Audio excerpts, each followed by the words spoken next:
Hi, I'm back. Last last video chunk, we talked about something about the amount of relative contribution of CO2 and that's put into the atmosphere by human use, human activities. So today, this is going to talk to quantitate that from just like generally big picture pie chart type of stuff to what happens when you burn different fuels. Are there any alternatives? I know the amount of energy is important. The next chapter, chapter 4, will be actually talking about the amount of energy we get for per given mass of fuel. That'll be a big part of that. But let's just think about CO2 now, since that's our focus. So a couple of things we need to do. There's going to be kind of one, we need to worry about balancing equations so we can relate the amount of carbon dioxide we get out to the amount of fuel we put in. And that's going to require the conservation of mass types of arguments that we use to make a chemical equation of reaction. And then we need to figure out how many carbon atoms are going to be per mass of fuel, or how many molecules there are. And for that we're going to need to have the molar mass, the number of molecules per unit mass, or the mass of a given number of molecules, and that's what we're going to use, is the molar mass. Once we know that, then the chemical equation once we know how many molecules of our fuel we have, then we can know how many CO2 molecules we make from the given balanced equation of reaction. So the next page is more or less kind of an overview, like a roadmap. To get from the mass of reactant to the mass of product, we need to find out how many moles of reactant there are. And for that, we're going to need to use our molar mass of our reactant. Then from between the moles of reactant to the moles of product, or molecules of reactant to molecules of product, we need the mole ratio of how many molecules of product we get per molecule of reactant. We get that from the balanced chemical equation of reaction. So then once we know how many moles of this we have, moles of reactant, and then we know how many moles of product we get per mole of reactant, then we know how many moles of product we have.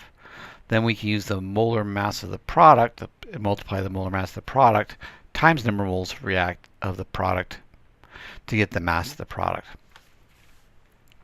And there's all stuff about moles. Well, again, the mole is simply a collective tool. It's like a dozen, except a dozen is not useful for molecules. We need to have a very large number, 6.022 times 10 to the 23rd per mole, as the collective, because molecules weigh so little that this actually gives us the ability to have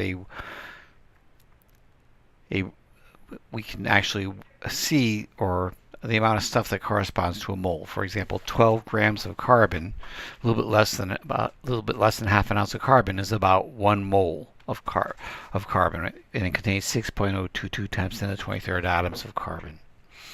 The mole is often called Avogadro's number as well. So let's see how this works in a couple of let's go first figure out how to do this molar mass thing, and then we can move on to the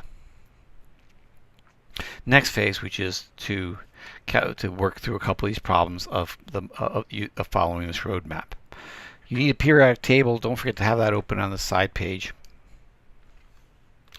So for carbon dioxide, if we basically the molar mass, all you need to do is get the weight, the molar mass for an atom off the periodic table, and add up the masses of all the atoms of the molecules.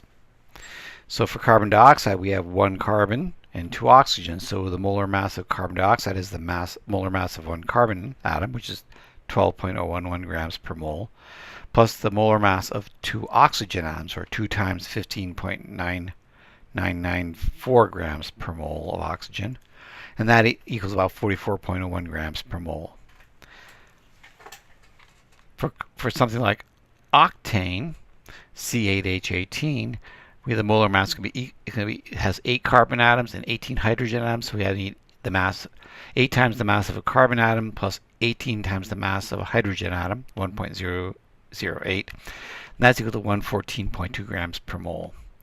And if you had 3 different types of elements, you simply add up the masses of all 3 types of elements. For example, methylamine, the stuff that makes fish smell bad, it would have a molar mass equal to the mass of one molar mass of a carbon atom plus the molar mass of a nitrogen atom plus 5 times the molar mass of hydrogen, right? There's 5 hydrogens in this, right? We have an H3 and an H2, so total of 5 hydrogen atoms. So again, the molar mass of methylamine CH3NH2 would be the molar mass of carbon, 12.011, plus the molar mass of nitrogen, which is 14.00, plus 5 times the molar mass of hydrogen, which would be 1.008.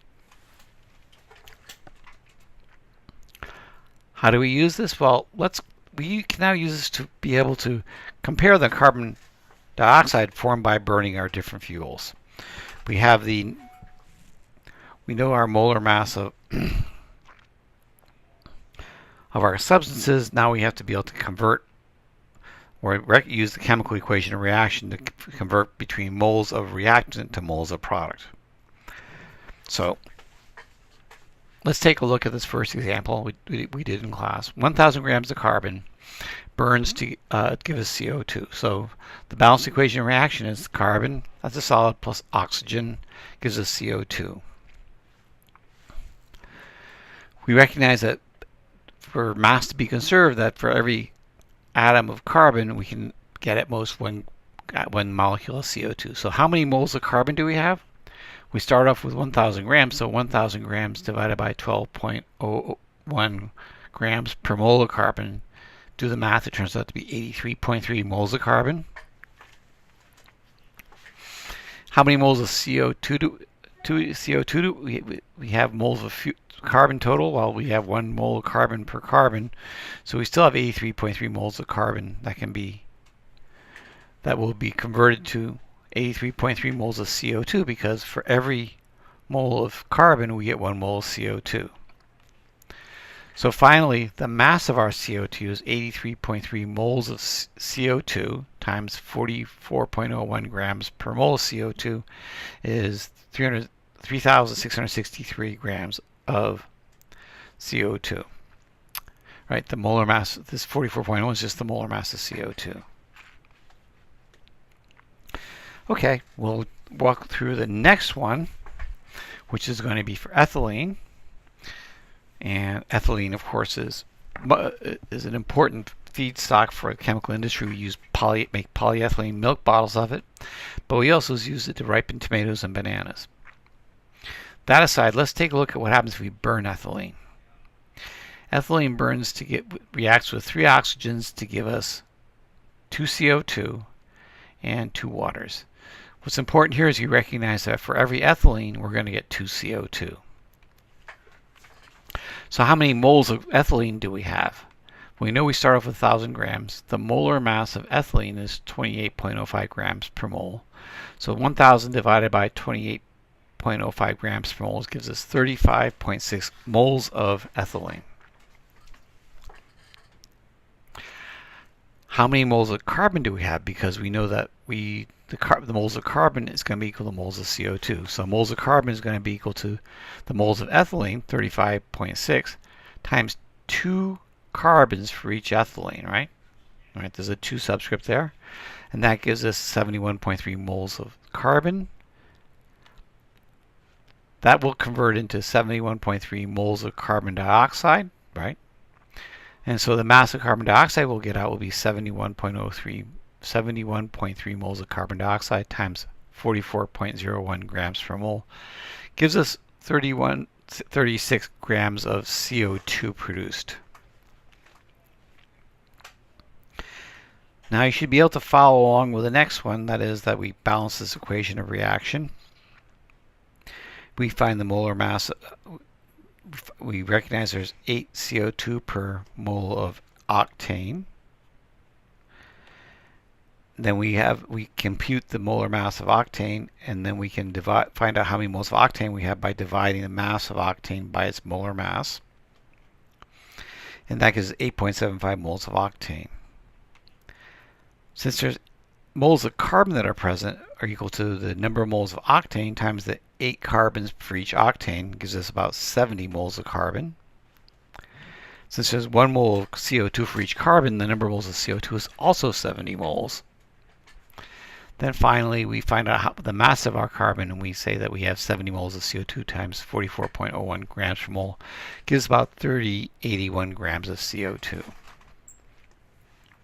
So we can see that when we go for, as we add hydrogens, or we get less grams of carbon per mole of, less grams of CO2 per gram of fuel as we go through the sequence.